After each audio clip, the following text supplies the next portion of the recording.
The towns of Tully, Mission Beach, Innisfail and Cardwell are some of those that are going to have the hardest recovery after Cyclone Yasi crossed the Queensland coast. The cyclone is now heading towards Mount Isa. It's been downgraded to a Category 2 storm, but it's left behind a trail of destruction over a very wide area. Small coastal communities have been the hardest hit after Yasi crossed the coast near Mission Beach, south of Innisfail, as a Category 5 storm. The State Emergency Service has received over 1,500 calls for help, but that is expected to rise as residents start returning to their homes. There have been no reports of loss of life or serious injury, and amid the chaos, a baby girl has been born at a CAIRNS evacuation centre.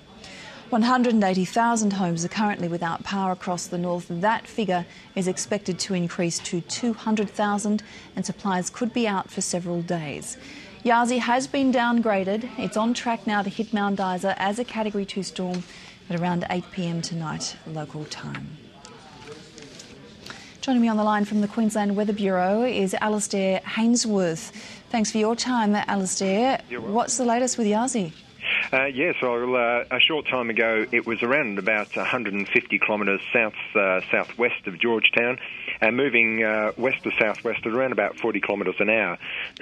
So it is still a significant system, and it is still associated with damaging and destructive winds. So winds with gusts in excess of 125 kilometres an hour.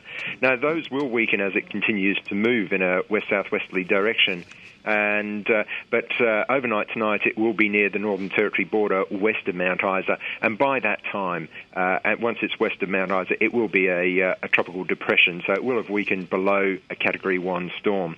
But in the meantime, it is associated with some damaging and destructive wind gusts, and it's also being accompanied by very heavy rain, and that rain has caused flooding through the coastal rivers and stream systems, and we do anticipate that it will cause flooding potentially across the Gulf rivers and maybe into Western Queensland over the next few days. So it's still, even though it's well inland, it's still packing a punch, and it is still a dangerous system. ALASDAIR HAINSWORTH from the Weather Bureau, thank you for that update.